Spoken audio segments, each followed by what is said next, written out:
There's a lot of people who really love Pokemon, but if your first generation is Gen 5, maybe this isn't going to be the best video for you. Hey everyone, and welcome back to Thursday Thermal Takes, the show where we bring to you the blackest and whitest of takes on the most Gen 5 of Thursdays. But first, if you would be so kind as to like, comment, and subscribe to the video. That helps us a whole lot out here at the Pro Antagonist channel. It helps a lot of my editors here. You can also follow me for future updates at twitter.com/proantagonist2. And if you're feeling particularly generous, you can donate to my Patreon, link in the description. The single number one biggest detractor for me, and I think possibly biggest detractor for just about everyone who doesn't quite like Generation 5 all that much, has to be the lineup of Pokemon. And this is very strange because Generation 5 brought us 156 new Pokemon. That is, by far, the largest amount of Pokemon that have ever been introduced in a generation. And it is also very likely that will be the highest amount of Pokemon ever introduced in a generation. Now, what do I not like about all these freaking Pokemon? It's because all these Pokemon, very few of them I actually find to be decent quality Pokemon. I don't really have a great metric or statistic for you. I can sort of guesstimate in my head. If I'm going through each generation, like say Generation 6 with roughly 80 Pokemon, I would say that about 40% of those Pokemon I actively like and use. And I'm not super picky when it comes to Pokemon. I don't have a hater mentality. I just have a lot of favorites, a lot of Pokemon I just don't particularly like, some that are somewhat in the middle. But with Generation 5, I would say maybe 15 to 20% of the Pokemon of all these 156 are Pokemon I actively like to use, and maybe another 20% at the most combined percentage of Pokemon I use and Pokemon I don't use but still really actually kind of like. Maybe half of the Pokemon in this generation I kind of respect. I like their designs, I like their uses. They could in fact be good in the meta. The meta is something, metagame Pokemon, they do that right. Very much so in Gen 5. I will admit to the TMs and HMs, that has probably been one of the best things done. Gen 5 TMs and HMs. Gen 5 made it so that you didn't have to use TMs as single use. Once you got it, you got to keep using it however much you wanted. It's like unlocking a move. Those aspects were all good about the game. Many of the one-off aspects were kind of lackluster, but Pokemon. Generally, Pokemon is what I don't like about this generation. So pretty much, starting with Victini, we're not really going to count that one all that much because it's a very kind of meh mythical Pokemon. But going through, we have Snivy, Tepig, and Oshawott, the starters, their final evolved forms, all that stuff.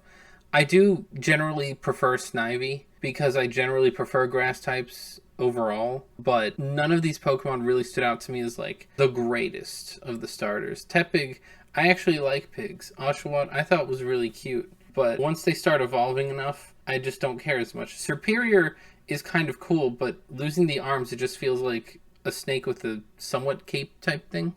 I'm not even quite sure. Serperior is kind of a very lackluster, not amazing grass starter, if we're going through all of them, to be honest. I would say that basically everything that Serperior does, Sceptile does better. Obviously, like certain Pokemon, Meganium gained a lot of criticism being a grass starter that doesn't do a whole lot besides the normal basic stuff. As a starter, in general, not a great one, Serperior. It's okay. I like the design. With Emboar, I thought it was just kind of ugly. With Samurott, I thought it was just kind of ugly. And that sort of goes through most of the different kinds of Pokemon in this generation that I don't think are very, I guess I would say they're lackluster. I think that as you go through the Pokedex and you look at all of them, if I'm going to go in chronological order, you see a lot of Pokemon that either A, aren't very Pokemon-like, like they're just kind of Pokemon, but sort of generic Pokemon. It's like saying the generic brand of cereal or crackers or cookies or whatever is the same. It's not really always the same.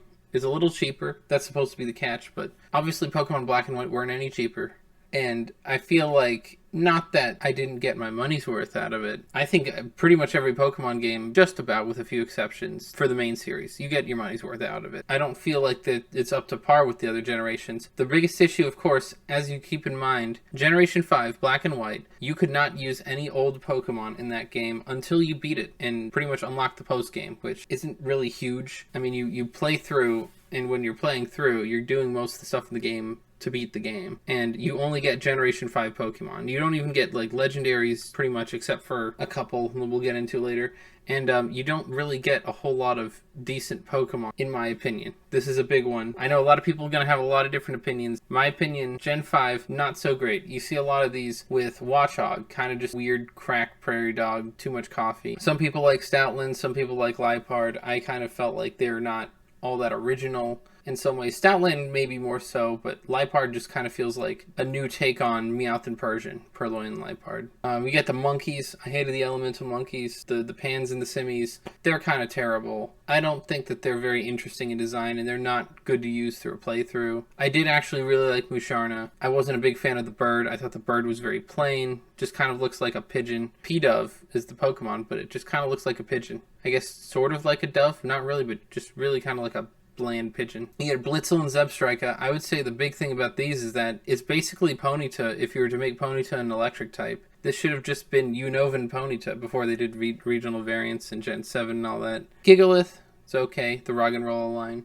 But then you get into Pokemon where it just starts feeling like they tried taking old concepts and sort of dusting them off a little. And I think this may be the whole 156 Pokemon thing. They had concepts that either weren't fully fleshed out or just kind of, they made it, but they only made it into the game because they were trying to add a bunch of Pokemon, make its own game, make it not have a bunch of Pokemon from previous generations, and they sort of made their own weird versions of other Pokemon. And we'll start that with Woobat, which obviously sounds like Zubat. It doesn't look anything like Zubat, so it is kind of its own Pokemon. I wasn't a huge fan of Woobat and Swoobat. You get Drillbur, which is literally a mole. It looks like a mole. What's distinct about this mole? It's a little bit blue, and it has claws, just like a lot of moles kind of have claws. What does it do? It's a ground. It just digs. You know, it's not Diglett. It just digs. There's nothing weird or odd to its design or special. It's just a mole. You have Audino, which is kind of like, I'm not even sure what the hell it's supposed to be, but that's the one that you get the EXP from. It's actually not terrible. You get Muscle, the Pokemon. Timber, Girder, and Conkeldurr. It's just muscle, and it's kind of weird and veiny. They just pick up different blocks of material. One is a giant wood board plank type thing.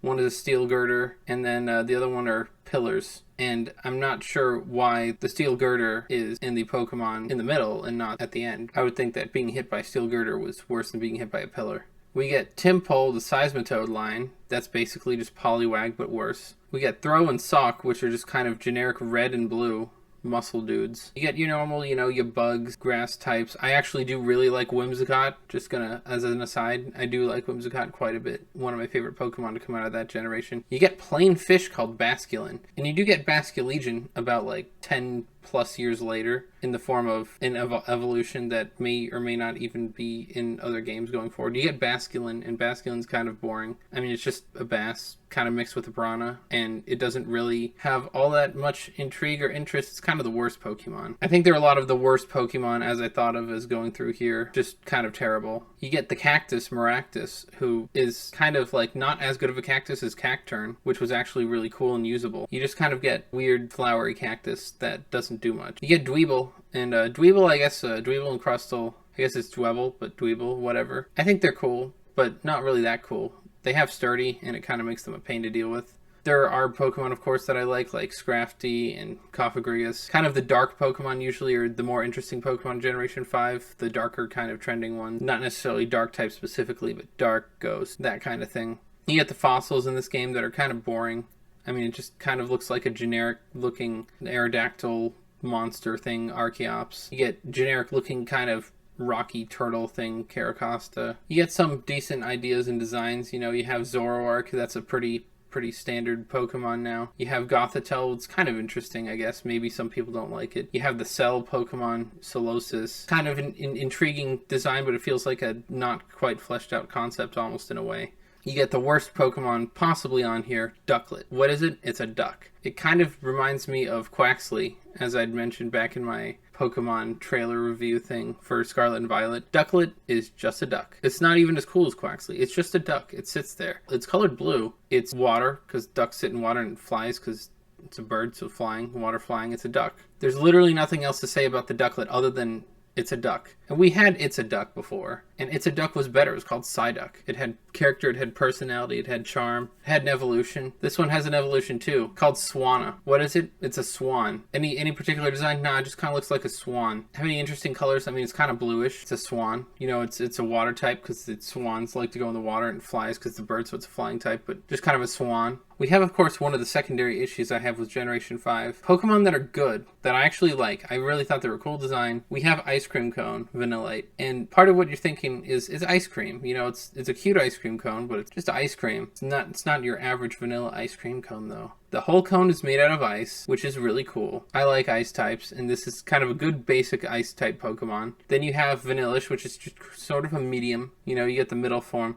And you have Vanillix, which is like, it's got the candy straw, it's got little hands almost, it's like a nice big old sundae. It's really cute, really appealing, very Pokemon-like. And I don't know, maybe just to me, like some of the monsters in this thing feel like Yu-Gi-Oh monsters and not pocket monsters. Vanillite, very Pokemon-ly Pokemon. And then people crap on it. They say that that's the crappy Pokemon in Gen 5. I don't understand. It's just a Vanillite. It's an ice cream cone, but it has sort of a Stagmite sort of build to it. It's really cool though. I like the little concept and the basic design. You get Deerling and Sawsbuck, which are kind of interesting concepts only based on the season, because they change based on the season. That's really their only Pokemon characteristic trait thing, because it's just a deer with a cute face, and then it's just big deer, very plain looking deer with flowers. Maybe I'm being too harsh and too critical on some of these, but it feels like there's a lot of concepts that were just, let's draw a deer and then put flowers on it, and that's the Pokemon. You had Fungus, who's like a Pokeball mushroom. I actually kind of do like the Fungus. Fungus just pops out at you when you think you're picking up an item.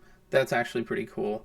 There's a lot of decent little designs in this generation. You have Alomomola, or however it's pronounced. I'll have, it's a palindrome. I'll have Editor Chan put up the spelling on the screen. Alomomola, I believe is how you pronounce it, but you just normally say like Alomomola or something like that, because it doesn't really make any sense. The name is just kind of long and odd. It looks like it's kind of Luvdisc-y. You know, Luvdisc from Generation 3, that was also kind of a useless, crappy Pokemon. It's like they evolved the Luvdisc, because now it has a fuller face and everything, but it's just a crappy little water type. Doesn't really have a lot of uses. Not good for battle. Just kind of weird and exists to be one of the few palindrome Pokemon, I guess. You have your Gears, Clink Clang and Kling Clang, not related to Magnemite whatsoever, we promise. You get this weird alien looking thing, Elgyem and Behem. I'm not even sure these are really Pokemon. It just kind of looks like an odd monster type thing. Well, I mean, Pokemon sometimes don't always have to look like generic Pokemon. They don't always have to sometimes look like weird, cute monsters. It just feels so removed from the actual concept of what a Pokemon really is that it feels like an Ultra Beast more than a Pokemon. They didn't even introduce Ultra Beast until Gen 7. It's like there were concepts from Gen 7 that they kind of tried out. Even though I don't think Elgyem and Behem got any real particular praise, I don't think anyone has these on their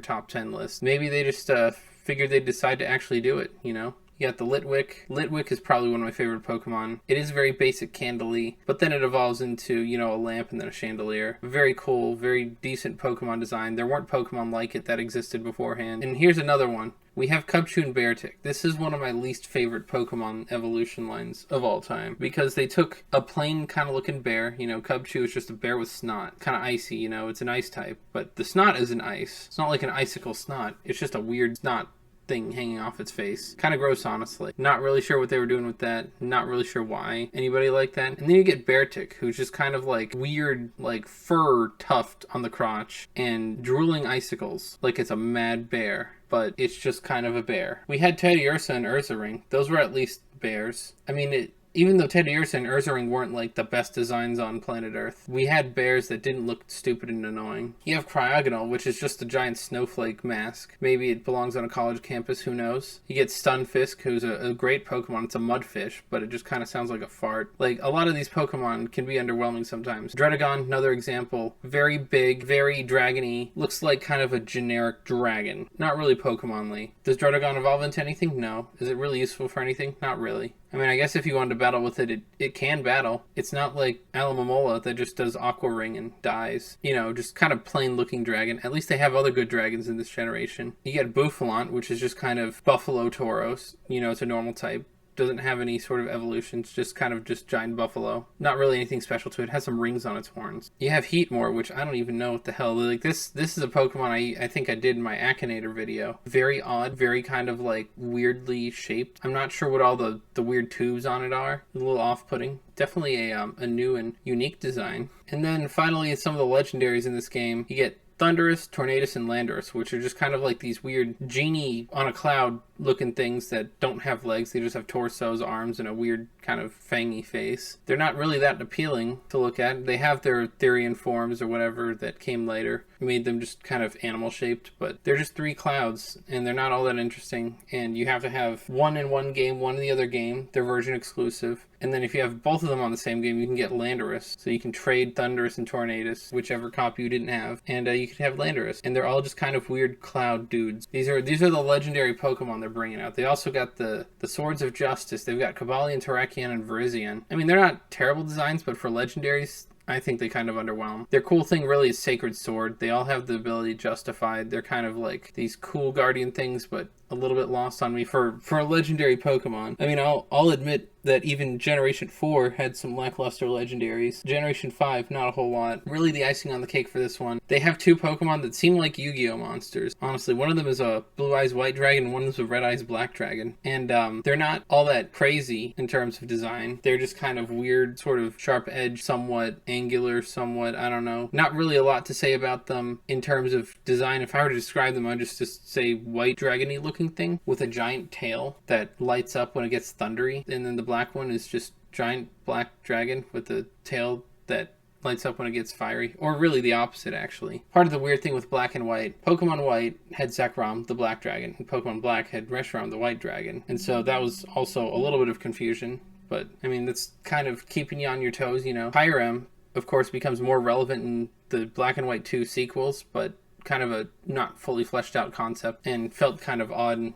out of place. Keldeo is just sort of another Swords of Justice Pokemon, but it's like the Runt and has water instead of their other types. I don't know, just a lot of it feels a little bit not quite as well fleshed out as I'd liked. Not sort of amazing and sort of cutesy Pokemon-y. Even though some of them are cutesy, but they're cutesy in a dumb way, like Ducklet. There's a lot of Pokemon like that. There's a lot of Pokemon, now that especially we can't have all the Pokemon in a single game, they put Pokemon in games that are just kind of like bewildering, because I'm not sure that a lot of people like them, but you know, Pokemon is going to Pokemon. You're going to have a lot of Pokemon, at least make some of them decent. And some of them were decent. You know, you had Litwick, you had the Golurk, you had B-Sharp, I liked a lot. Some of these Pokemon were decent. Escavalier, pretty cool designs. I liked them a lot, but overall, not that into it. You also had a region that was really straight and, like, not all that windy or turny or anything like that. Like, it had a couple of bends. You know, you go over a bridge, you go through everything, but it's just kind of a straight path. There's nothing really cool to it. Sinnoh and Hoenn and Kanto, they were all paths that you could sort of go in different directions. You kind of went up one way and then sometimes over another. It wasn't always as straightforward, made it a little bit more interesting. Unova, just not all that great. Gen 5, very straight. There were a lot of things mechanic-wise post-game. Some of it was good, some of it was bad, a lot of in between. That's really all Pokemon games. There are a lot of good and bad aspects to certain Pokemon games and Pokemon generations, but Generation 5 really underwhelmed me with its Pokemon. You had other generations, like Generation 6, that had Noivern, really cool, like audio, dragon, bat thing. Very interesting and intriguing, nuanced concept. You had Sylveon, you know, it's interesting. Generation 5 never really involved itself with any Pokemon from any other generations. It was just sort of a straightforward, here's Gen 5, see you later, you know, not gonna give you any of the old Pokemon that you actually liked, we're just gonna give you generic brand Pokemon. It wasn't really the best.